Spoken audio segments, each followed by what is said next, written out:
Dear students, you all are welcome to my YouTube channel science सीखो। और आज की जो क्लास है स्पेसिफिकली क्लास 8 के स्टूडेंट्स के लिए है।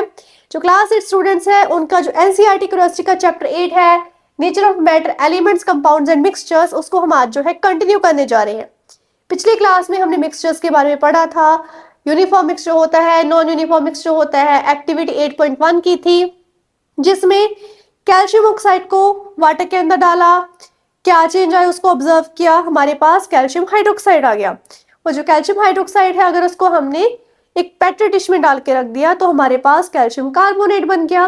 तो एक केमिकल रिएक्शन आपने समझी थी जिसको आपने इन वर्ड समझा था, बट स्टिल मैंने आपको जो है केमिकल कंपाउंड्स के फॉर्म में भी उसको समझा दिया था। तो आज हम जो अपनी क्लास कंटिन्यू करें वो है फ्रॉम एक्टिविटी 8.2। 8.2 एक्टिविटी में आपको एक पिक्चर दिख रही है, उसमें क्या है, एक विंडो है, विंडो के ऊपर एक ब्लैक कलर की शीट लगी हुई है, right. If you can see the picture clearly, और आपकी बुक में वो पिक्चर बनी हुई है। हुआ क्या है इस एक्टिविटी में कि आपने एक ब्लैक शीट लेनी, और वो जो ब्लैक शीट है, ये ब्लैक चार्ट है, बिल्कुल साफ हो, उसके ऊपर हल्की से भी धूल मिट्टी कुछ भी ना हो, उसको आपने विंडो के ऊपर लगा देना है बाहर वाली साइड में, या विंडो को ओपन करके ऐसे लगाना है या ऐसे उसको टांग के रखना है कि वो हिले जुले ना ज्यादा, मतलब अनडिस्टर्ब्ड रहे। या आप इसको क्या कर सकते हो, गार्डन के अंदर रख दो। तो इसको आपने कुछ घंटों के लिए रख दिया, कुछ घंटों के बाद आप क्या ऑब्जर्व करे हो, इसके ऊपर हल्के हल्के मिट्टी के पार्टिकल्स आ रहे हैं, डस्ट पार्टिकल्स आ रहे हैं, यानी कि वो ब्लैक चार्ट जो है वो गंदा हो रहा है। अगर ये ब्लैक चार्ट गंदा हो रहा है तो इससे हमें एक बात जो क्लियर हो रही है वो ये है कि हमने पिछली ही क्लास में एक टर्म पढ़ी थी, air is a mixture, right. पिछली क्लास में हमने पढ़ा था एयर इज ए मिक्सचर। कौन सा मिक्सचर है air? Air is a uniform mixture. क्यों यूनिफॉर्म मिक्सचर है? हमें एयर के जो पार्टिकल्स है सभी के सभी दिखाई नहीं देते। तो जो ये एक्टिविटी 8.2 है, इससे हमें क्या पता चल रहा है कि एयर के अंदर ना सिर्फ गैसेस है जैसे कि ऑक्सीजन, नाइट्रोजन, सिर्फ यही नहीं है, इसके अंदर डस्ट पार्टिकल्स भी हैं। वही डस्ट पार्टिकल्स जो हमें दिखाई दिए फ्रॉम द एक्टिविटी 8.2, एक ब्लैक चार्ट के ऊपर हमने देखा कि मिट्टी के पार्टिकल्स हमें देखने को मिल रहे हैं। इवन जो एक्टिविटी 8.1 थी वो हमें क्या बता रही थी, प्रेजेंस ऑफ गैसेस। कैसे?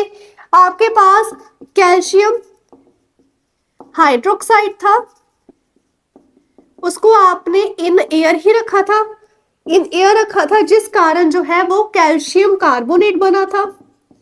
अब जब हमने इस चीज के ऊपर रिसर्च की तो हमें पता चला कि कैल्शियम हाइड्रोक्साइड से कैल्शियम कार्बोनेट कब बनता है, जब एयर में हमारे पास एक स्पेशल गैस हो। वो गैस कौन सी है? Carbon dioxide. तो एयर जो है यूनिफॉर्म मिक्सचर है किसका? Of gases, right. अब इसके बाद हमने एक्टिविटी 8.2 से क्या बताया, एयर किसका मिक्सचर है? डस्ट पार्टिकल्स का, ठीक है। डस्ट पार्टिकल्स, अब इसी के बीच में काउंट कर लो, डस्ट पार्टिकल्स आ गए। अब इसी के नीचे एक बॉक्स दे रखा है, एक बॉक्स है जिसमें AQI की बात की गई है, राइट। AQI क्या है? Air quality index. इसके बारे में अगर आप न्यूज देखते हो या आपके घर पे पेरेंट्स या ग्रैंड पेरेंट्स न्यूज देखते हैं, वो बड़ा इसको देखते हैं।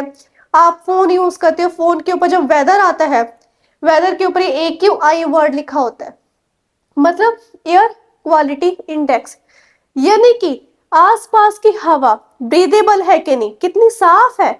क्योंकि अगर उसमें जितने ज्यादा पर्टिकुलेट मैटर और हार्मफुल गैसेस होंगी उतनी ही ज्यादा वो जो एयर है हमारे लिए हानिकारक है, क्योंकि वो पोल्यूटेड एयर है। दैट मीन्स इसके अंदर कुछ पॉल्यूटेंट्स भी हैं एयर के अंदर। अब आज के टाइम पे बहुत सारे पॉल्यूटेंट्स हैं, वो पॉल्यूटेंट्स में क्या आ जाएंगे? Dust, smoke, suit. जो सूट है उसको पर्टिकुलर मैटर में काउंट करते हैं।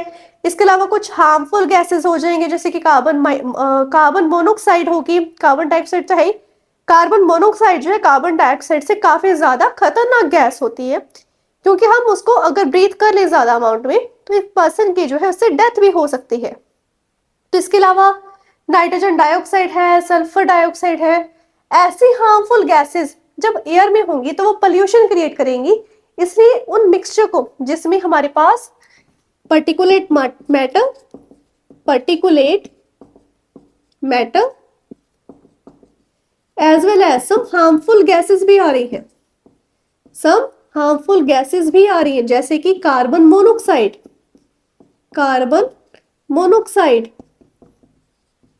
नाइट्रोजनस गैसेस होगी, सल्फर डाइऑक्साइड हो गया, ठीक है, सल्फर डाइऑक्साइड, सल्फर ट्राइऑक्साइड, ऐसी बहुत सारी गैसेस जब एयर में होंगी तो उससे एयर क्वालिटी इंडेक्स जो है हमें शो करेगा कि हाँ जी ये गैसेस जो है एयर को खराब करेंगी और आपको इस एयर में खुलेआम ब्रीथ नहीं करना चाहिए। Basically you should wear a mask.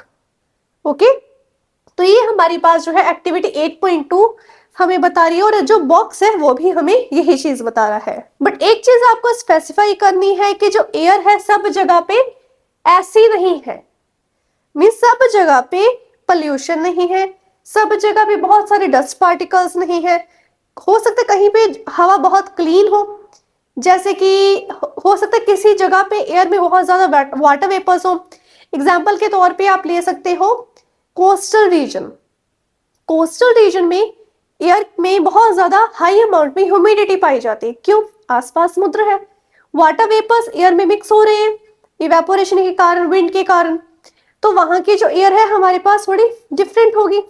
ठीक है, दिल्ली वाली साइड अगर आप देखोगे, न्यूज देखते हो, तो उसमें बहुत ज्यादा हाई अमाउंट में ये है, इतनी हाई अमाउंट में है कि they have to wear mask, और उनको जो है अपनी घरों की बालकनीज में, खिड़कियों पे फिल्टर्स लगाने पड़ रहे हैं ताकि फ्रेश एयर, साफ हवा, फ्रेश एयर भी नहीं, साफ हवा, एटलीस्ट थोड़ी बहुत ऐसी हवा अंदर आए कि वो ब्रीथ कर सके। तो जगह के अकॉर्डिंग, टाइम के अकॉर्डिंग जो है एयर का जो मिक्सचर है थोड़ा बहुत चेंज होता रहता है, but still it is always a uniform mixture.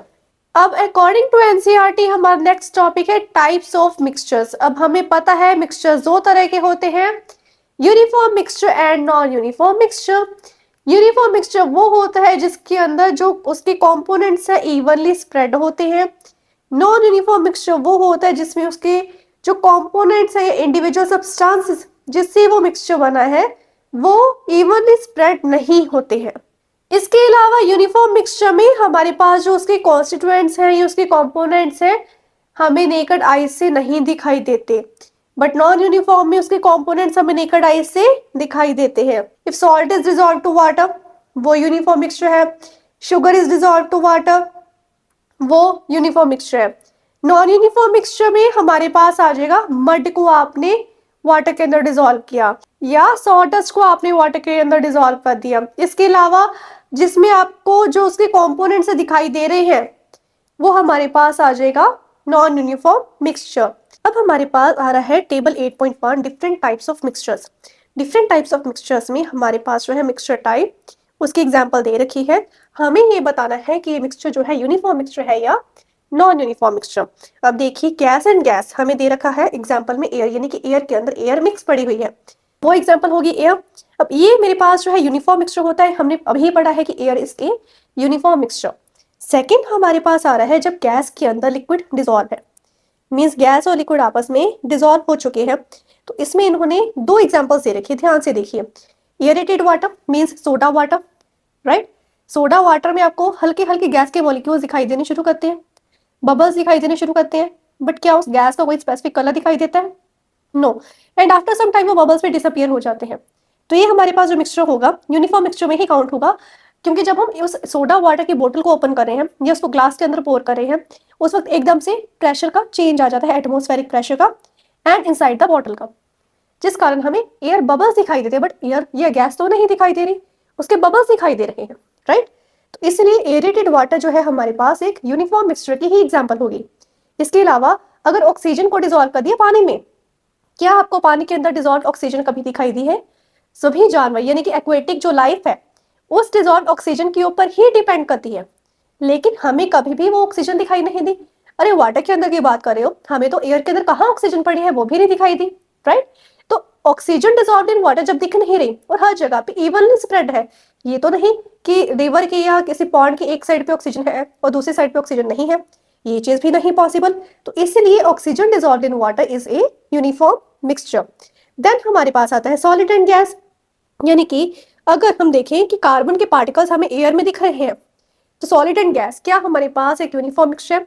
Example देखिए, carbon particles in air, carbon particles को हम कहते हैं सूट। हवा में स्मोक, उसके पार्टिकुलेट्स हमें दिख रहे हैं, तो वो कार्बन पार्टिकल्स अगर हमें दिख रहे हैं, दैट मीन्स हमें जो है ये नॉन यूनिफॉर्म मिक्सचर की ही एग्जांपल मिल रही है।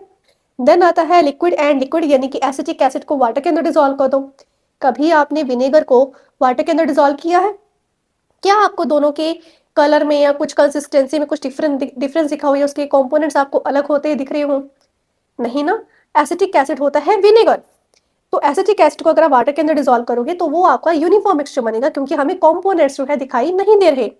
लेकिन अगर आप ऑयल को वाटर में डिसॉल्व करोगे तो ऑयल तो इजीली दिख रहा है, वो तो बिल्कुल सामने ऊपर तैरता हुआ आपको दिखेगा। तो ऑयल डिसॉल्व इन वाटर, ये ऑयल को डिसॉल्व तो हुआ नहीं, ऑयल एंड वाटर का एक मिक्सचर बना है। अब ऑयल अलग दिख रहा है, पानी अलग दिख रहा है, तो ये हमारे पास होगा नॉन यूनिफॉर्म मिक्सचर। देन आता है सॉलिड एंड लिक्विड। देखिए, सैंड एंड वाटर की मैंने अभी आपको एग्जांपल बताई है, वो नॉन यूनिफॉर्म मिक्सचर होता है। लेकिन सी वाटर अपने आप में ही यूनिफॉर्म मिक्सचर है, क्योंकि सी वाटर में तरह तरह की गैसेस, तरह तरह के मिनरल्स और जो अलग चीजें हैं, सॉल्ट्स हैं, वो डिजॉल्व है। ठीक है, सॉल्ट्स हो गए, मिनरल्स हो गए, गैसेस हो गई, स्पेशली ऑक्सीजन, वो डिजॉल्व है, और इस कारण जो है सी वाटर यूनिफॉर्म मिक्सचर में काउंट होता है। उसके बाद लास्ट पॉइंट आता है सॉलिड एंड सॉलिड, यानी कि बेकिंग पाउडर। कभी आपने अगर बेकिंग पाउडर की डिब्बी को खोला हो, उसके अंदर आपको व्हाइट कलर का पाउडर दिखेगा। उस व्हाइट कलर के पाउडर में एक्चुअली दो चीजें मिक्स होती हैं। वो दो चीजें क्या है? Baking soda and tartaric acid. जो एसिड है वो पाउडर फॉर्म में है। कौन सा? टार्टारिक एसिड है, जो कि हमें यूजुअली टैमरिंड से मिलता है, यानी कि इमली से मिलता है। ठीक है, तो अब इन दोनों को जब मिक्स किया है, क्या आप उन दोनों में डिफरेंशिएट कर सकते हो कि बेकिंग सोडा कौन सा है और टार्टारिक एसिड कौन सा है? नहीं ना। तो ये हमारे पास कौन सा मिक्सचर हुआ? यूनिफॉर्म मिक्सचर हो गया। Then comes the alloys. Alloys हमने पिछली क्लास में पढ़े थे, वो क्या होते हैं? यूनिफॉर्म मिक्सचर होते हैं ऑफ टू और more metals and sometimes we take non metals. ठीक है, तो अभी तक हमने ये समझा है कि हमारे पास जो मिक्सचर्स हैं ये तरह तरह के होते हैं, यूनिफॉर्म होते हैं, नॉन यूनिफॉर्म होते हैं, और इनके जो कंपोनेंट्स हैं उनको हम सेपरेट कर सकते हैं। जी हाँ बच्चे, इनको सेपरेट करने के लिए हमारे पास जो है फिजिकल मेथड्स होते हैं, जैसे कि आपने लोअर क्लासेस में पढ़ा है, फिल्ट्रेशन होता है, सेडिमेंटेशन है, डिकेंटेशन है, राइट। इवेपोरेशन से जो है आप इनके पार्टिकल्स को सेपरेट कर सकते हो, तो वो सारी चीजें जो है डिफरेंट हो जाती है, इजिली सेपरेट हो जाती है, तो वो होता है हमारे पास physical methods of separation. Students, what I am trying to say is, जो मिक्सचर्स है वो बने कैसे हैं? मिक्सचर्स बने कैसे हैं? जब आपने जो है टू और मोर कंपोनेंट्स को आपस में क्या कर दिया?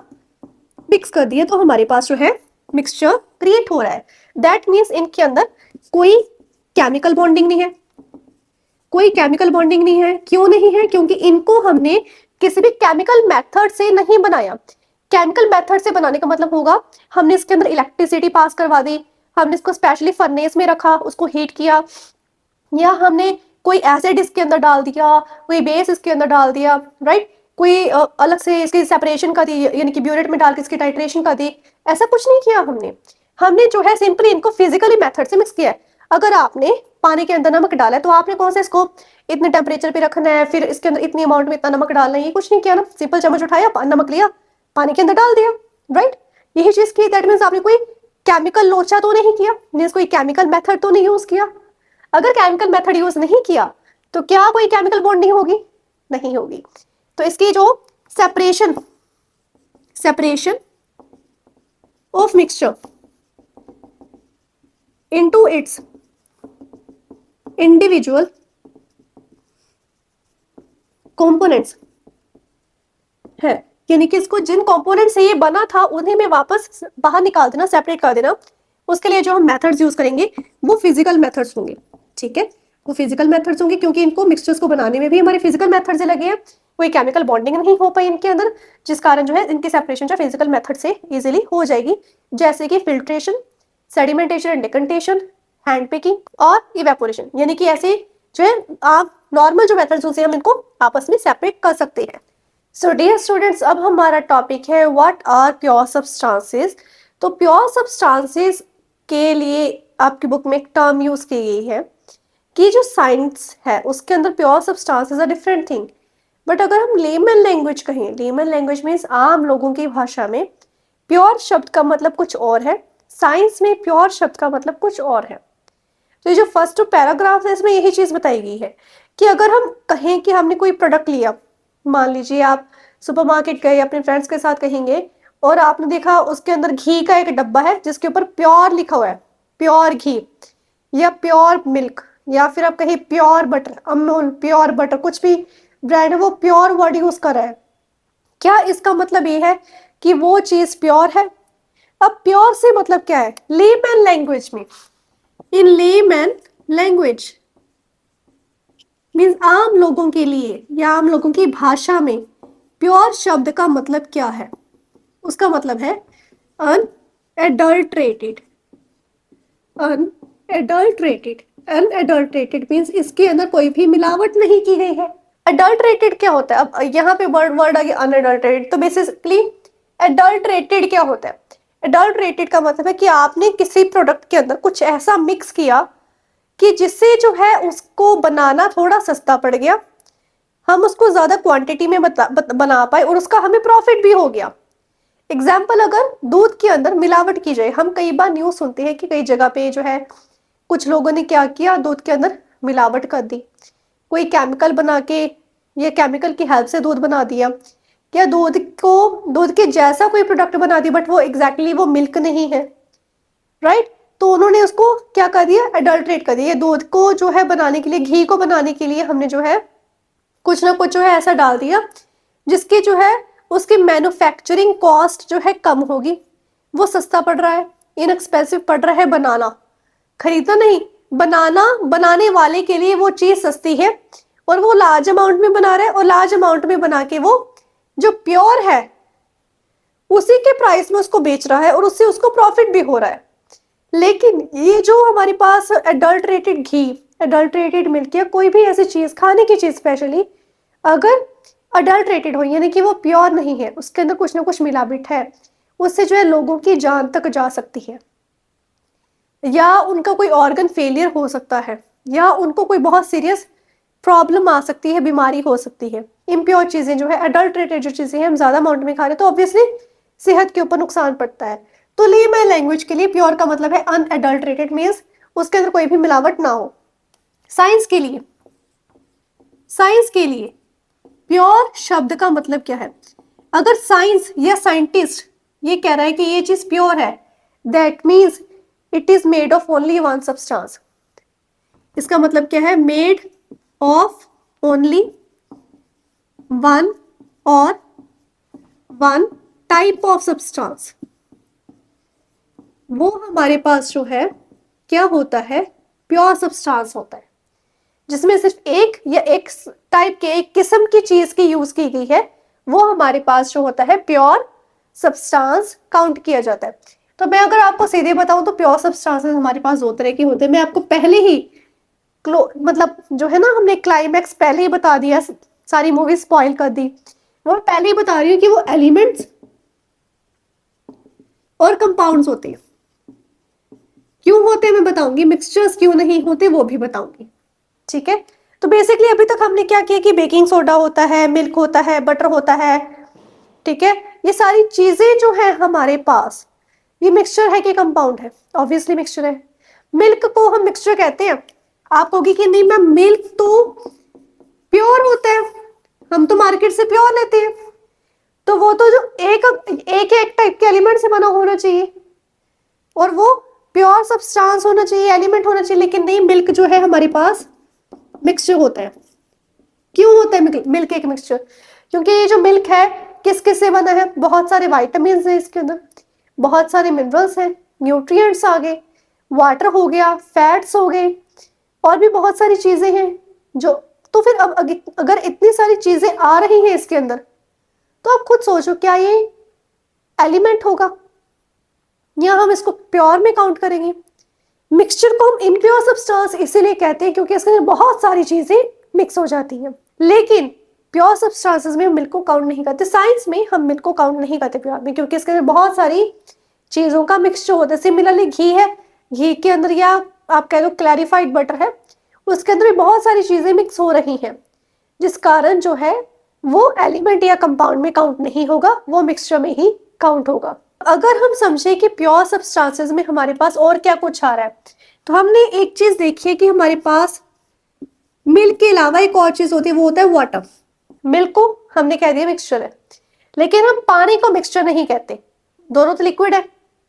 फर्क क्या हुआ? It is a mixture because it is made of a lot of vitamins, minerals, nutrients, fats etcetera, इन सभी से ये बना है। ओके ओके डन, कि मिल्क एक मिक्सचर इन सबसे बना है। Okay done.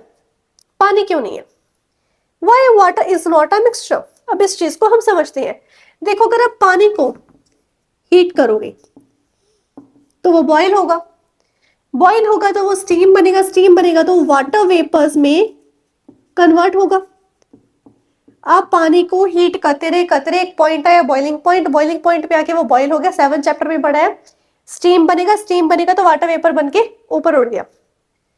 उसी पानी को आपने जो है कूल किया, ठंडा कर दिया। जब ठंडा किया वो क्या बन गया?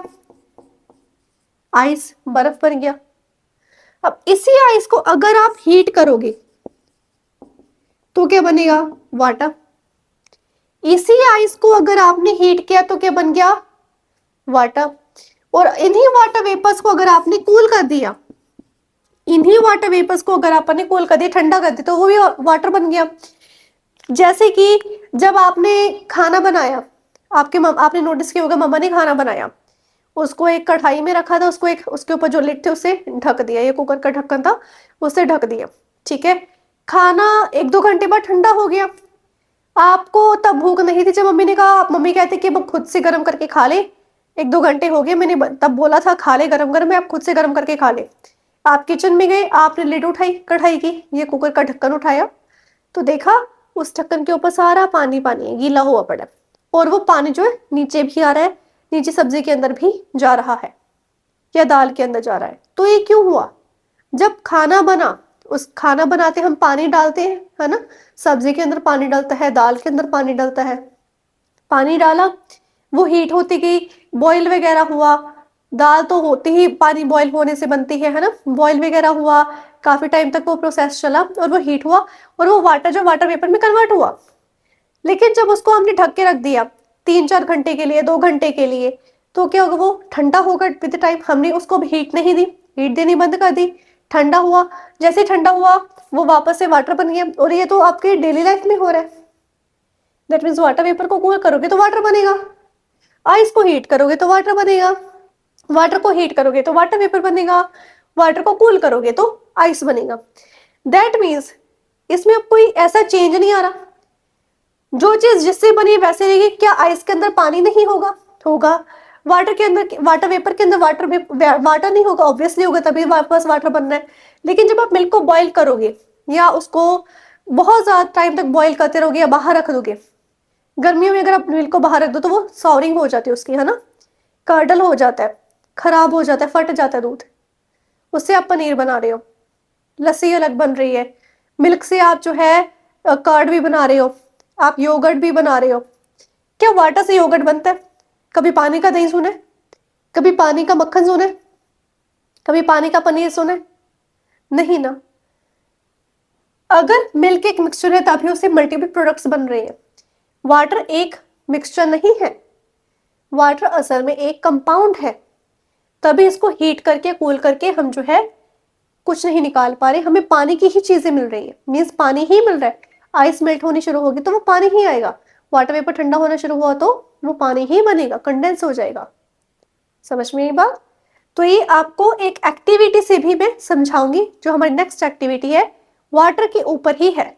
तो डियर स्टूडेंट्स, इस एक्टिविटी में हम यही देखना चाह रहे हैं कि जो पानी है किससे बना है। हमने देखा कि वाटर जो है कंपाउंड है, तो जो कंपाउंड होता है वो एक या एक से ज्यादा एलिमेंट से या दो से ज्यादा एलिमेंट्स के कॉम्बिनेशन से बनता है। एक फिक्स रेशियो में होते हैं, हमने ये चीज पहले ही पढ़ी थी, है ना, फर्स्ट क्लास में हमने कर लिया था। तो देखिए एक्टिविटी 8.3 आपके सामने पड़ी है। इस एक्टिविटी में यही चीज बताई गई है कि आपने क्या किया, 2 छोटी छोटी टेस्ट ट्यूब्स ली है, एक बीकर लिया है, एक ग्लास टम्बलर लिया है, बीकर या ग्लास टम्बलर कुछ भी ले सकते हो, और एक 9 वोल्ट की बैटरी ली है। अब आपने क्या किया, बीकर को 2/3 फिल कर दिया विद वाटर, और उसके अंदर थोड़े से ड्रॉप्स जो है आपने डाइल्यूट सल्फ्यूरिक एसिड की डाली है, इसको एसिडिफाइड बनाने के लिए। अब ना एक क्वेश्चन आता है कि जो डाइल्यूट सल्फ्यूरिक एसिड है वाटर के अंदर क्यों ऐड किया जाता है। इसका कारण डियर स्टूडेंट्स यही होता है कि जो डाइल्यूट सल्फ्यूरिक एसिड है वाटर को हल्का सा एसिडिफाइड कर देता है। एसिडिफाई करने के कारण जो है वाटर एक गुड कंडक्टर ऑफ इलेक्ट्रिसिटी बन जाता है। अगर आपके पास पानी डिस्टिल्ड वाटर है तो उसके अंदर से इलेक्ट्रिसिटी कंडक्ट नहीं होगी। आपने इलेक्ट्रिक इफेक्ट्स ऑफ करंट या chemical effects of electric current ऐसा कुछ चैप्टर पढ़ा होगा लोअर क्लासेस में, तो उसमें यही चीज बताई जाती है कि अगर वाटर के अंदर बहुत सारे मिनरल्स होंगे यानी कि चार्जेस होंगे तो वो जो है काफी इजीली जो है इलेक्ट्रिसिटी को कंडक्ट कर पाएगा। तो इसीलिए इसमें जो है डाइल्यूट सल्फ्यूरिक एसिड को ऐड किया जा रहा है। अब आपने जो है छोटी छोटी जो टेस्ट ट्यूब्स हैं उनको भी वाटर के साथ ही भर देना है। अब ये जो वाटर के साथ आपने भरना है ना, ये अलग वाटर नहीं लेना। जो आपके पास बीकर था या ग्लास टम्बलर था उसी के पानी को आपने यूज करना है दोनों टेस्ट ट्यूब्स को जो है थोड़ा थोड़ा भरने के लिए। अब क्या किया, 9 वोल्ट की बैटरी को आपने बीकर के अंदर रखा और आपने मतलब थंब के साथ या कैसे भी जो है टेस्ट ट्यूब के ऊपर आपने थंब लगा दिया और उसको जो है प्लेस कर दिया बैटरी के जो टर्मिनल्स हैं उनके ऊपर। इनकी बैटरी को तो पानी के अंदर डाल दिया और उनको पानी के अंदर डालते ही जो टेस्ट ट्यूब्स हैं उसके जो टर्मिनल्स हैं आपने पिक्चर के अंदर देख रखे हैं। और उसके बाद थोड़ी देर के लिए आप इस चीज का वेट करोगे। थोड़ी देर के बाद आप देखोगे कि आपको जो है गैस बबल्स दिखने शुरू होंगे दोनों टर्मिनल्स के ऊपर inside the test tube. Battery के दोनों टर्मिनल्स पे ही आप जो है थोड़े बहुत बबल्स देखने को मिल रहे हैं। आपने देखा तो आप कहते चलो 10-15 मिनट और देख लेते हैं, क्या पता कुछ नया रंग ही देखने को मिल जाए। पर भाई कलर तो चेंज नहीं हुआ, लेकिन हमने जो है ये देखा कि एक टेस्ट ट्यूब पे तो पानी का लेवल थोड़ा सा बढ़ गया, लेकिन दूसरी टेस्ट ट्यूब में पानी का लेवल अपने आप ही कम हो गया। लेकिन जब हमने डाला था टेस्ट ट्यूब को तो देखा था कि दोनों तरफ जो है सेम अमाउंट ऑफ वाटर थी। लेकिन ये 15-20 मिनट के बाद हमने ये देखा कि दोनों के वाटर का लेवल चेंज हो रहा है। वाटर का लेवल चेंज हो रहा है, it means volume of gas collected in each test tube हमें पता लग रही है। हो क्या रहा है यहाँ पर, जब हम देख रहे हैं कि हमारे पास जो volume of gas collected in the both test tubes कितनी डिफरेंट आ रही है। देखो वॉल्यूम ऑफ गैस क्यों कह रही हूँ मैं, ध्यान से देखिए। जिस टेस्ट ट्यूब में पानी का लेवल कम है उस टेस्ट ट्यूब में दैट मीन्स गैस का लेवल ज्यादा है, यानी कि गैस की वॉल्यूम ज्यादा है। जिस टेस्ट ट्यूब में वाटर का लेवल ऊपर है यानी कि ज्यादा पानी है उसके वॉल्यूम ऑफ वाटर ज्यादा है, दैट मीन्स उसमें वॉल्यूम ऑफ गैस कम है। तो हमने क्या है धीरे धीरे जो टेस्ट ट्यूब्स को जो है बाहर निकालना है और उनको क्या बर्निंग कैंडल के पास लेके जाना है और इससे हमें जो है कुछ ऑब्जर्वेशन देखने को मिलेंगे। तो उन ऑब्जर्वेशन को आप देखते हैं। तो डियर स्टूडेंट्स हमारे पास इस तरह का एक सेटअप है जो आपकी बुक के अंदर डायग्राम में बताया गया है। ये है हमारे पास जो ग्लास टम्बलर है, ये ग्लास बीकर है, ये हमारे पास वो बीकर है और ये हमारे पास जो है वाटर प्लस सल्फ्यूरिक कौन सा डाइल्यूट वन, ठीक है। डाइल्यूट और कॉन्सेंट्रेटेड सोल्यूशन हम नेक्स्ट चैप्टर में पढ़ेंगे क्या होते हैं। डाइल्यूट सल्फ्यूरिक एसिड जो है हमने ले लिया है, ठीक है, जिससे जो पानी बेसिडिफाइड हो गया और बेटर कंडक्टर ऑफ इलेक्ट्रिसिटी बन चुका है। अब जब आपने बैटरी को देखा उसके ऊपर एक तरफ पॉजिटिव लिखा हुआ था और दूसरी तरफ नेगेटिव लिखा हुआ था। इसके अंदर भी जो टेस्ट ट्यूब्स है इनके अंदर भी जो है हमारे पास वाटर कलेक्टेड है, ठीक है। हमने देखा कि एक का देखो पानी कम है, एक का पानी थोड़ा सा ऊपर है। डिफरेंस देख रहे हो, मान लीजिए टेस्ट ट्यूब ए है, ये टेस्ट ट्यूब बी है। अब इसको थोड़ा सा मेरे तरीके से समझते हैं। जो नेगेटिव इलेक्ट्रोड है ये इलेक्ट्रोड होता है, ठीक है। जो नेगेटिव इलेक्ट्रोड है उसके ऊपर जो आप देखोगे वॉल्यूम ऑफ गैस जो है ज्यादा है। ये जो हमारे पास है ना इसको बोल रहे हैं वॉल्यूम ऑफ गैस, ठीक है। इसमें वॉल्यूम ऑफ गैस ज्यादा है लेकिन इस पार्ट में ये वॉल्यूम ऑफ गैस कम है। क्यों, जहां पर नेगेटिव होगा वहां पर हमारे पास एक गैस कलेक्ट होगी जो कि पॉजिटिव नेचर की होती है, जिसके अगर हम आयंस बनाएं यानी कि जिसके चलो उसको आयंस बनाने का बाद में देखेंगे, जिसको हम आयनाइज करते हैं तो बेसिकली उसके अंदर पॉजिटिव चार्ज होता है। आपने ये याद रखना है, नेगेटिव के साथ हमेशा पॉजिटिव अट्रैक्ट होगा, दैट मीन्स पॉजिटिव के साथ हमेशा नेगेटिव अट्रैक्ट हो रहा है, ठीक है। तो जो ये वाला है, ए वाला कॉलम है या ए वाला टेस्ट ट्यूब है, इसके अंदर हमारे पास हाइड्रोजन गैस होने वाली है। हमें कैसे पता लगा, जब हमने पहली बार एक्सपेरिमेंट किया, यानी कि पूरी मैनकाइंड में, पूरी दुनिया में जब पहली बार एक्सपेरिमेंट हुआ, हम कैसा पता लगा कि जो टेस्ट ट्यूब ए थे इसके अंदर हाइड्रोजन गैस, या जिस टेस्ट ट्यूब में वॉल्यूम ऑफ गैस ज्यादा थी उसके अंदर हाइड्रोजन गैस थी। हमने जो है टेस्ट ट्यूब ली, ध्यान से उसको निकाला और उसके ऊपर इस तरह से हमने जो है बर्निंग कैंडल को रखा। देखिए जो हाइड्रोजन गैस है, गैसेस का नेचर क्या, ऊपर की तरफ जाना, राइट, वो बहुत हल्की होती हैं तो ऊपर की तरफ उठ जाती हैं। सिमिलरली आपने जब टेस्ट ट्यूब ली थी, आपने जो है अंगूठा वगैरह लगा के उसको बाहर निकाल लिया और साथ में अपने फ्रेंड को कहा कि आप कैंडल वगैरह जला के रखो, तो ये तो पानी का लेवल था, ये ऊपर तो गैस ही है सारी, राइट। गैस जैसे ही ऊपर जा रही है, इसके ऊपर हीट के टच में आई, फ्लेम के टच में आई, जैसे ही हुआ इसकी कंबशन हुई, कंबशन चलती रही, नॉर्मल कंबशन थी, जैसे पहले जितनी कैंडल चल रही थी उतनी चलेगी, ना वो ज्यादा होगी ना कम होगी। प्लस हमें एक पॉप साउंड आया, जो दिवाली के टाइम हम पॉप वाले क्रैकर्स नहीं यूज करते, पॉप क्रैकर्स, उसमें जो फेंकते हैं नीचे तो पॉप साउंड आता है, वैसा पॉप साउंड हमें सुनाई दिया। सिमिलरली जब टेस्ट ट्यूब बी थी, जब उसको हमने निकाला, वैसे ही थंब लगा के हमने निकाला, राइट, और जैसे ही निकाला हमने तो इसके ऊपर भी गैस थी, ठीक है, वैसे ही हमने बर्निंग कैंडल रखी और देखा तो इसका जो फ्लेम है वो बढ़ गई, फ्लेम जो इस तरह से बढ़नी शुरू होगी। अब कौन सी ऐसी गैस है जो फ्लेम को और ज्यादा बढ़ा सकती है, या कौन सी ऐसी गैस है जो कंबस्शन को और भी ज्यादा बढ़ा सकती है? आपने लोअर क्लासेस में हीट एंड कंबस्शन पढ़ा होगा, वो होती है हमारे पास ऑक्सीजन गैस, ठीक है। सिर्फ हाइड्रोजन गैस है हमारे पास पीरियोडिक टेबल में जो पॉप साउंड क्रिएट करती है ऑन बर्निंग, और कोई गैस पॉप साउंड क्रिएट नहीं करती ऑन बर्निंग। ऑक्सीजन ऐसी गैस है जो कंबस्शन को और भी ज्यादा बढ़ावा दे देती है पूरे पीरियोडिक टेबल में, और कोई ऐसी गैस है ही नहीं जो बहुत ज्यादा वायलेंटली तरीके से या एकदम से फ्लेम को बढ़ा दे। तो इससे हमें पता लगा कि जहां वॉल्यूम ज्यादा थी वहां कौन सी गैस थी, हाइड्रोजन गैस। जहां वॉल्यूम कम थी वहां कौन सी गैस हमें मिली, वहां मिली हमें ऑक्सीजन गैस। दैट मीन्स इससे हमें एक चीज पता लगी प्यारे बच्चों, कि जो वाटर है अगर हम उसको एक अच्छा कंडक्टर बना दें, यानी कि डाइल्यूट सल्फ्यूरिक एसिड ऐड कर दें, तो और उसके अंदर से हमने जो है इलेक्ट्रिक करंट पास करवा दिया, इलेक्ट्रिक करंट पास करवा दिया, तो जो उसके जो इंडिविजुअल जो सब्सटेंसेस है जिससे वो वाटर बना है वो हमें मिल जाएंगे। वो कौन से हैं? Hydrogen and oxygen. अब आप कहोगे मैम इतना पानी पड़ा है अभी तो सारा का सारा तो कन्वर्ट नहीं हुआ। अरे यार बैटरी भी तो देखो कौन सी लगा रहे हो, छोटी छोटी टेस्ट ट्यूब उठाइए, छोटी सी बैटरी उठाइए, पूरी बड़ी बैटरी होगी तभी जाके पूरा इतना सारा पानी जो है हाइड्रोजन और ऑक्सीजन में कन्वर्ट हो जाएगा, यानी कि जो पहले वाले जो सब्सटेंसेस थे उनमें वो वापस आ जाएगा, राइट। दैट मीन्स ये हमारे पास एक प्रोसेस है, केमिकल मेथड हो गया। ध्यान दें ये केमिकल मेथड है, ठीक है। ये क्या है? ये होता है केमिकल मेथड कि हमने ऐसे एसिड डाला, टेस्ट ट्यूब वगैरह यूज की, कैसे हमारे पास नई गैसेस बन के आ रही है पानी के। कभी पानी के अंदर गए हो भाई? मुझे पता है आप नहाते नहीं हो रोज, आई नो वेरी वेल। पानी पीते तो हो, जब पानी पी रहे हो क्या आप कहीं भी पॉप साउंड सुनाई देता है? आप मम्मी खाना बना रहे हैं, आप वहां पर चूल्हे के ऊपर पानी डाल दो, कोई पॉप साउंड क्रिएट हुआ? नहीं ना। तो बेसिकली ऐसे जो है वो डिवाइड नहीं होते, सेपरेट नहीं होते। जो ये है वाटर है, एक कंपाउंड है, ये सेपरेट होगा अगर हम केमिकल मेथड यूज करेंगे उसको सेपरेट करने के लिए। उसके जो इंडिविजुअल सब्सटेंसेस है यानी कि एलिमेंट्स हैं उनमें सेपरेट करने के लिए हम इलेक्ट्रिक करंट को यूज कर रहे हैं, या बहुत ज्यादा हाई हीट यूज करेंगे। वो फर्दर क्लासेस में आएगा आपको कैसे हम उसको जो सेपरेट कर रहे हैं। तो बेसिकली ये वाली जो एक्टिविटी है यही बताना चाह रही थी मैं कि इसमें ये चीज होती है। अब वाटर का फॉर्मूला देख रहे हो वो होता है H2O, ठीक है। ध्यान दीजिए यहाँ पर दो पार्टिकल्स या मैं कह दूं दो मॉलिक्यूल्स किसके हैं? हाइड्रोजन के, राइट। और वन पार्टिकल या मॉलिक्यूल किसका है? ऑक्सीजन का। समझ में आ गई बात? इससे अगर आपसे पूछा जाए कि हाइड्रोजन ऑक्सीजन की रेशियो क्या है, hydrogen ratio of hydrogen to oxygen by mass in water, ratio of hydrogen to oxygen by mass in water क्या है? पानी किससे बनता है? अगर दो मॉलिक्यूल हाइड्रोजन के आ जाए और एक मॉलिक्यूल ऑक्सीजन का आ जाए और वो दोनों मिल जाए तो हमारे पास पानी बन जाता है, वाटर बन जाता है।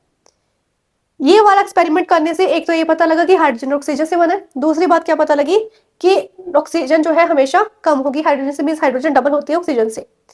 बाय मास, इसको याद रखना, बाय मास। स्टूडेंट्स इससे हमें जो हमारा नेक्स्ट टॉपिक है उसके बारे में पता लग रहा है, दैट इज एलिमेंट्स। एलिमेंट से हमें ये पता लग रहा है कि जब दो सब्सटेंसेस, जैसे कि जो ये अब एक्टिविटी की है इसमें हाइड्रोजन और ऑक्सीजन, ये दोनों जो सब्सटेंसेस है ये प्योर सब्सटेंसेस है। हाइड्रोजन को आप आगे डिवाइड करोगे तो हाइड्रोजन ही मिलेगा, हाइड्रोजन को आप फर्दर डिवाइड नहीं कर सकते, ऑक्सीजन को भी आप फर्दर डिवाइड नहीं कर सकते, वो वही रहेगा, ठीक है। तो फंडामेंटल बेसिक जो लेवल आ गया है वो बन गया। तो एलिमेंट क्या है, आइडेंटिकल पार्टिकल से बना है, एटम से। यानी कि अगर आप कहो कि हाँ मैं एलिमेंट को तोड़ रहा हूँ, किस में तोड़ रहा हूँ, एटम में तोड़ रहा हूँ, तो वो जो एटम है वो भी किसका है, हाइड्रोजन का एटम है। अगर आप ऑक्सीजन को ब्रेक डाउन कर रहे हो, ऑक्सीजन की सेपरेशन कर रहे हो, तो अगर आप उसकी फर्दर सेपरेशन कर रहे हो तो वो एटम्स में आएगा। तो वो एटम्स भी किसके होंगे, ऑक्सीजन के होंगे। अब ये नहीं है कि एटम सारे एक जैसे होते हैं, सभी एटम्स अलग अलग होते हैं, लेकिन एलिमेंट जो है सेम टाइप ऑफ एटम से बना है। मीन्स हाइड्रोजन जो है, हाइड्रोजन एलिमेंट जो है हाइड्रोजन के एटम से बना है। ऑक्सीजन एलिमेंट जो है ऑक्सीजन के एटम से बना है। सिमिलरली आयरन है, आयरन के एटम से बना है। सल्फर है, सल्फर के एटम से बना है। क्लियर। तो ये जो सारे के सारे एटम्स हैं, अलग अलग तरह के एटम्स जो हैं अलग अलग तरह के एलिमेंट्स बनाते हैं। वो सेम टाइप के जब एक जगह पे इकट्ठे हो गए वो एलिमेंट हो गया।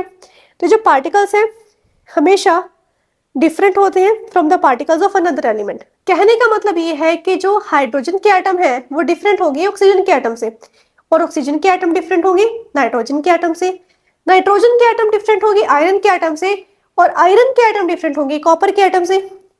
अब इस चीज को समझिए, हमारे आसपास जो है हाइड्रोजन, नाइट्रोजन, ऑक्सीजन, हीलियम, चारों गैसेस होती हैं, लेकिन हमें जिंदा रहने के लिए सिर्फ ऑक्सीजन चाहिए। क्यों चाहिए? क्योंकि उसी से जो है हमारा ऑक्सी हीमोग्लोबिन बनेगा। हीमोग्लोबिन जो है पूरे सेल्स को जो एक स्पेशल गैस है वो मिलेगी, तो पर्टिकुलर वो अपना काम कर पाएगी। समझ में ये बात? दैट मीन्स ऑक्सीजन की प्रॉपर्टी कुछ और है और हाइड्रोजन की कुछ और होगी। अब जैसे कि हम ध्यान दें कि जो ऑक्सीजन है वो कंबस्शन में बहुत हेल्प करती है, अभी पढ़ा, लेकिन पीछे ही हमने इस चैप्टर में पढ़ा है कि नाइट्रोजन जो है कंबस्शन में हेल्प ही नहीं करती। Nitrogen is a non combustible gas, लेकिन है तो ये भी गैस, ये भी एक एलिमेंट हुआ। सिमिलरली ऑक्सीजन भी एक गैस है, वो भी एक एलिमेंट हुआ। दैट मीन्स एटम्स भी डिफरेंट तरह के होते हैं, सिर्फ एलिमेंट्स ही नहीं, एटम्स भी डिफरेंट तरह के होते हैं। लेकिन जब एक टाइप के एटम्स एक जगह पे इकट्ठे हो गए, याद रखो क्या बन रहा है, एलिमेंट बन रहा है। तो जो एलिमेंट्स है एक ऐसे सब्सटेंसेस हैं जिनको हम फर्दर ब्रेक डाउन नहीं कर सकते into simpler substances. That means elements are the building blocks of matter. ठीक है। अगर आपसे सवाल पूछा जाए why elements are called the building blocks of matter, तो आप कहोगे कि एलिमेंट्स जो है वो सब्सटेंसेस हैं जिनको फर्दर ब्रेक डाउन नहीं किया जा सकता इनटू सिंपलर सब्सटेंसेस में। If separated they will be separated in the form of atoms. और जो डिफरेंट एटम्स हैं वो डिफरेंट होते हैं, मतलब एक एलिमेंट के एटम्स जो डिफरेंट होंगे अदर एलिमेंट के एटम से, तो इससे ज्यादा फर्दर ब्रेकडाउन नहीं हो सकता। तो कुछ एग्जांपल्स इसके आपके पास है, जैसे गोल्ड, सिल्वर। अब देखो गोल्ड और सिल्वर में कितना फर्क है, अब स्टॉक्स में कहोगे उसमें फर्क है, बट स्टिल गोल्ड जो है उसके कलर में, उसके प्रॉपर्टीज में डिफरेंस आ जाता है सिल्वर में से, राइट। सिमिलरली कॉपर डिफरेंट है, अब कॉपर को गोल्ड का गहना बना के थोड़ा ना पहनोगे, कॉपर तो वायर पे काम आता है, वायर बनती है कॉपर की, राइट। गोल्ड की वायर लगाते नहीं हम इलेक्ट्रिसिटी कंडक्ट करने के लिए, गोल्ड की वायर तो सॉफ्ट ही पड़ी है। तो सब में डिफरेंस आया कि नहीं आया? क्योंकि डिफरेंट टाइप ऑफ एटम से जो है connection, different type of atom जो कंबाइन होके हमारे पास डिफरेंट टाइप ऑफ एलिमेंट्स बना रहे हैं। क्लियर। आगे आ रहा है a step further. A step further में जो है यही चीज बताई गई, जो एटम्स हैं मोस्ट ऑफ द एलिमेंट्स के इंडिपेंडेंटली एग्जिस्ट नहीं करते, वो अकेले रह नहीं सकते। क्यों नहीं रह सकते? क्योंकि स्टेबल नहीं होते। कारण क्या है? वो स्टेबल नहीं रह पाते। स्टेबल नहीं रहेंगे तो उनको जो है एग्जिस्टेंस करने में या एग्जिस्ट करने में प्रॉब्लम आएगी। उनको जो है किसी ना किसी के साथ कॉम्बिनेशन में आना पड़ता है, कंबाइन होके वो एक स्टेबल पार्टिकल बनते हैं उस एलिमेंट के। जैसे कि अगर आप देखो, ये तो वर्ड फॉर्मेशन हमने की है। हाइड्रोजन को जब भी आप सिंबल में लिखोगे, आप एच के पैर में 2 लगाओगे, है ना, एच सबस्क्रिप्ट 2। ऑक्सीजन को लिखना है, ओ के पैर में 2 लिखा होता है। नाइट्रोजन कभी देखा होगा, एन के पैर में 2 लिखा होगा। हीलियम देखोगे एच ई, उसके पैर में कोई नंबर नहीं है। होता क्या है, कुछ को एलिमेंट्स जो हैं वो तो इंडिपेंडेंटली एग्जिस्ट कर जाएंगे, जैसे कि हीलियम, नियॉन, आर्गन, ऐसे जो एलिमेंट्स हैं ये इंडिपेंडेंटली एग्जिस्ट करते हैं क्योंकि स्टेबल हैं। लेकिन क्लोरीन, हाइड्रोजन, ऑक्सीजन, नाइट्रोजन ये अकेले एग्जिस्ट नहीं करते, इनको अपने जैसा ही एक भाई बंधु चाहिए। तो जब अपने जैसा एक भाई बंधु मिल जाता है तो वो, जैसे कि हाइड्रोजन के 2 एटम्स मिलके एक मॉलिक्यूल बना रहे हैं, ठीक है। तभी मैंने बोर्ड पे लिखा था कि 2 पार्टिकल्स और मॉलिक्यूल्स फॉर्म हाइड्रोजन, ठीक है। यानी कि दो पार्टिकल्स मिलके, यानी कि दो एटम्स मिलके एक मॉलिक्यूल बना रहा है, वो हमारे पास हाइड्रोजन हो गया। सिमिलरली दो एटम्स जो है ऑक्सीजन के जब कंबाइन होंगे एक मॉलिक्यूल नाइट्रोजन का बनेगा। सिमिलरली जो दो एटम्स होंगे नाइट्रोजन के, वो मिलके हमें क्या बना के देंगे, नाइट्रोजन, N2 मॉलिक्यूल। अब इसके बाद आ रहा है कि जो एलिमेंट्स हैं वो दो तरह के होते हैं, वो होते हैं metals and non metals. Metals आपने देखा होगा, जैसे कि आपके घर में मम्मा ज्वेलरी पहनते हैं, पापा ज्वेलरी पहनते हैं, जैसे चेन वगैरह पहनते हैं, रिंग पहनते हैं, सिल्वर की होती है, गोल्ड की होती है। आप साइंस लैब में जाओगे, साइंस लैब में आपको मैग्नीशियम रिबन देखने को मिलेगा। आपके आसपास लोहे के गेट होंगे, घर पे हो या स्कूल में है, ठीक है, आयरन मेटल के गेट्स होंगे, एल्यूमिनियम के कई बार घरों में बर्तन होते हैं। तो ये सारी चीजें मेटल्स हैं, ठीक है। मेटल्स जो है कुछ ऐसे सब्सटेंसेस होते हैं जो काफी हार्ड होते हैं, जो हमारी जो डेली लाइफ है उसको ईजी कर देते हैं, राइट, क्योंकि उनकी टेंसाइल स्ट्रेंथ यानी कि हार्डनेस, क्योंकि उनको भार सहने की क्षमता काफी ज्यादा होती है। टेंसाइल स्ट्रेंथ का मतलब ये है। तो यूजुअली सॉलिड स्टेट में है। ये सारे मेटल्स हो गए। इसी तरह से हमारे पास कुछ नॉन मेटल्स होते हैं, जैसे कि carbon in the sense graphite. जो हमारे पास पहले कुछ पेंसिल्स हैं, अभी जो पेंसिल्स आ रही है सॉरी, उसके अंदर जो ग्रेफाइट है वो कार्बन है, ठीक है। इसके अलावा साइंस लैब में देखोगे चारकोल होता है। चारकोल को आप इजीली रब कर सकते हो, होता सॉलिड में, बट रब कर दोगे उसका पाउडर निकल आएगा, वो हमारे पास कार्बन से ही बना होता है। इसके अलावा सल्फर येलोइश वाइट पाउडर होता है। हाइड्रोजन एक गैस है, ऑक्सीजन एक गैस है। ये सारे के सारे क्या है, नॉन मेटल्स है। तो बेसिकली हमारे पास जो है मेटल्स और नॉन मेटल्स में काफी ज्यादा फर्क होता है। जो मेटल्स होते हैं वो यूजुअली सॉलिड होते हैं, सिर्फ एक मरकरी जो है लिक्विड मेटल है। बाकी सारे मेटल्स जो है क्या होते हैं, सॉलिड होते हैं। नॉन मेटल्स ज्यादातर जो है लिक्विड और गैसेस में मिलते हैं। एक दो ही हमारे पास नॉन मेटल्स जो है वो किस में आते हैं, सॉलिड फॉर्म में आते हैं। तो ए स्टेप फर्दर में यही चीजें बताई गई हैं कि हमारे पास अभी तक 118 एलिमेंट्स हमने ढूंढ लिए हैं, यानी कि हमने 118 तरह के एटम्स ढूंढे, उनके मॉलिक्यूल्स को परखा जाना, और उनके जो एलिमेंट्स हैं उनको भी समझा कि कौन से एलिमेंट की क्या क्या प्रॉपर्टी है। और सबसे ज्यादा हमें जो है सॉलिड स्टेट के एलिमेंट्स देखने को मिलेंगे, जैसे कि हमारे पास एग्जाम्पल के तौर पे है gold, silver, mercury, platinum, palladium, copper, निकल, जिंक। ये सारे के सारे जो है हमारे पास सीजियम, गैलियम हो गया, मैग्नीशियम, एल्यूमिनियम हो गया, वेनेडियम, टाइटेनियम, ये सब जो है सॉलिड में है। ये तो बहुत कम नाम ले रही हूँ मैं, लेकिन इससे भी ज्यादा हमारे पास जो है 118 एलिमेंट्स है। देखो उसमें most of them are solids हैं, और उनमें से सिर्फ 11 ऐसे एलिमेंट्स हैं जो गैसेस स्टेट में एग्जिस्ट करते हैं। कितने, सिर्फ 11 एलिमेंट्स हमें 118 में से 11 जो है सिर्फ और सिर्फ गैसेस स्टेट में मिल रहे हैं, और वो है हमारे पास ऑक्सीजन, हीलियम, नाइट्रोजन, राइट, ये सारे के सारे, या हाइड्रोजन कह दो, ये सारे के सारे हमारे पास होते हैं नॉन मेटल्स। और कुछ सिर्फ हमारे पास एलिमेंट्स है, सिर्फ दो एलिमेंट्स है जो हमारे पास लिक्विड फॉर्म में होते हैं। मेटल्स में होती है मरकरी, नॉन मेटल्स में होता है ब्रोमीन, ठीक है। मेटल्स में मरकरी जिससे थर्मोमीटर बनता है, राइट, क्लिनिकल थर्मोमीटर होता है या लेबोरेटरी थर्मोमीटर है, वो मरकरी से बन रहा है, क्लियर। तो वो जो है लिक्विड होते हैं एट रूम टेम्परेचर, वो आपने देखा ही है थर्मोमीटर के अंदर। और इसके अलावा ब्रोमीन एक नॉन मेटल होता है जो कि शायद ही आपने देखा हो, क्योंकि ये थोड़ा हजार्डस होता है। इसका एक्सपेरिमेंट्स भी थोड़े कम ही करवाए जाते हैं बच्चों, क्योंकि काफी ज्यादा ना ये रिएक्टिव नेचर का होता है। अब कुछ ऐसे दो एलिमेंट्स हैं हमारे पास जो कि होते तो सॉलिड, लेकिन जैसे ही आपने उसको 30 डिग्री सेल्सियस के टेम्परेचर पे रख दिया वो मेल्ट होना स्टार्ट हो जाएंगे। तो इसका एक है एग्जाम्पल कि जो गैलियम और सीजियम है, अगर हम उसको अपने हाथ पे रख दें और हमारी बॉडी टेम्परेचर है 30 डिग्री सेल्सियस से ज्यादा हो, तो ये हमारे हाथ पे ही मेल्ट होने शुरू हो जाएंगे। जैसे बर्फ पिघल रही होती है वैसे ये मेल्ट होने शुरू हो जाएंगे।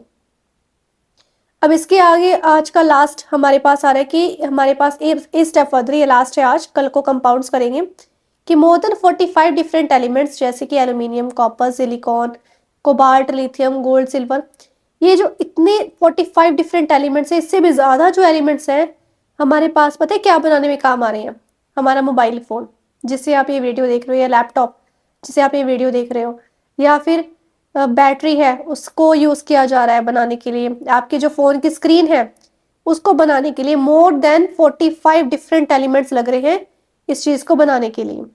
तो ये भी आपके एग्जाम में क्वेश्चन बन के आ सकता है कि जो हमारे पास डिफरेंट टाइप ऑफ एलिमेंट्स है इवन मोर देन 45 कैसे कैसे चीज़ें बनाने में काम आती है। You can write it down as mobile phone, screen, battery, etcetera. Okay, तो आज के वीडियो में हम इतने करेंगे। नेक्स्ट क्लास में हम पढ़ेंगे कंपाउंड्स के बारे में। और अगर आपको आगे भी ये फर्दर वीडियोस चाहिए और इसको समझना चाहते हो तो मेरे चैनल को सब्सक्राइब करना बिल्कुल मत भूलना और अपने फ्रेंड्स के साथ इसको ज़रूर शेयर करो, क्योंकि अगर आप किसी को शेयर करोगे, इस तरह से नॉलेजेबल चीज़ शेयर करोगे तो इसका बेनिफिट आपको भी इन फ्यूचर देखने को मिल सकता है। So thank you for watching.